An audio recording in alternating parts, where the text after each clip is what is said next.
Hello face stuffers, I hope you guys are staying healthy and safe. Today I have prepared my take on flan, which is basically a type of Mexican pudding. I mainly use canned goods, so if you're itching for a dessert during this quarantine, keep watching. So the first thing you're gonna need a flat bottom dish. I use the star one because that's the only one I had.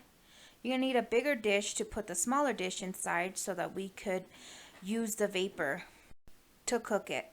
We're also going to need a can of evaporated milk, a can of condensed milk, 1 can of coconut milk, 3 eggs, 1/2 of a cup of granulated sugar, and 1 tablespoon of vanilla.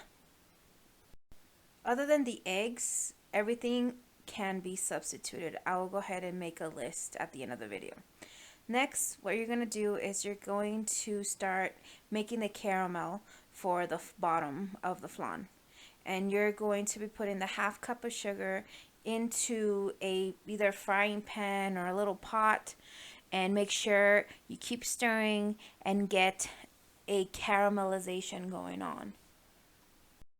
Keep stirring until you see that you have these crystallization formations. Don't panic, this is completely normal. You have to just break them down and keep stirring until you get a rich caramel color. So once you get the color that you want and you're happy with, you could go ahead and turn off the heat and keep stirring, because if you don't stir it, it could easily burn. So keep stirring. Make sure to be very careful during this part because the sugar is extremely hot and you could get 3rd-degree burns with this because it's kind of like tar, to be honest. It's very, very, very hot.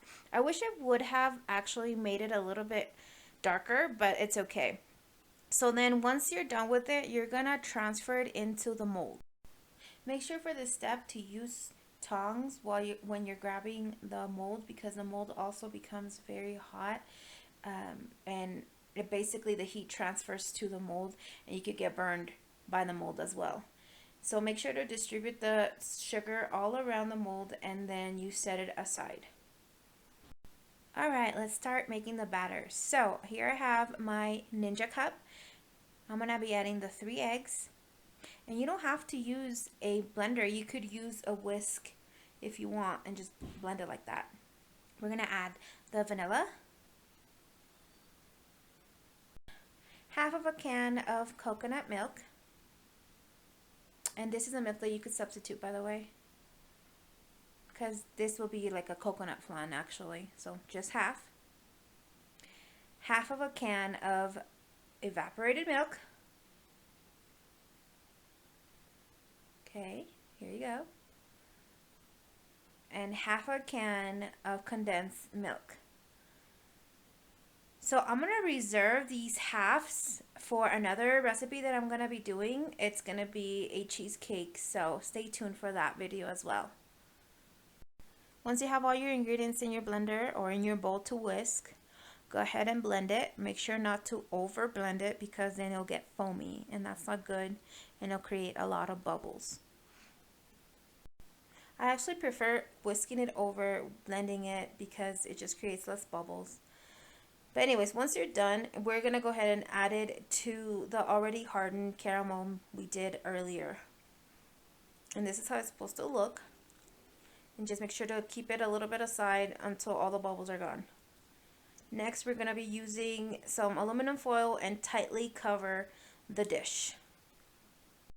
Next, we're going to bring the big dish and put the smaller dish into the big dish. Wow, that's a big tongue twister. And we're going to be adding some water to just slightly cover about 1/2 of the dish. And I opened it a little bit, as you can see at the end, so that the water could just run through. Then cover it again with a big piece of aluminum foil and put it in a 400-degree oven for 25 to 30 minutes. It all depends on how thick your flan is, to be honest, so be careful with that. This is how it's supposed to look. I gotta admit, I overcooked it a little bit because it's actually a little bit thinner than what I usually make it, but that's okay. It still was perfect. It tasted delicious. So I'm gonna grab a butter knife and go around it just to kind of make it unstick from the little tin. And I put it in the refrigerator for at least 2 hours so it's nice and cold. Once you take it out of the refrigerator, we are going to flip it. And I'm not going to show the full flan because I used a star tin and it made an indent, but I cut it up and it looks just like this and it looked amazing. And if you guys are wondering why the color changed, it's because I finished this recipe like really late at night and my camera switched to night mode. Overall, it was very delicious and very creamy. And I'm going to be showing you a picture of close up. Look at that. It looked amazing. And as promised, here's a list of the substitutions you guys could substitute over if you guys don't have any of my ingredients. The milks are extremely versatile. You could use different kinds of milk to create this flan. Just don't skip on the eggs. The eggs are extremely important. And I hope you guys like this recipe. Please share and give it a thumbs up. And I hope you guys are staying safe out there. See you guys next time. Take care. Bye-bye.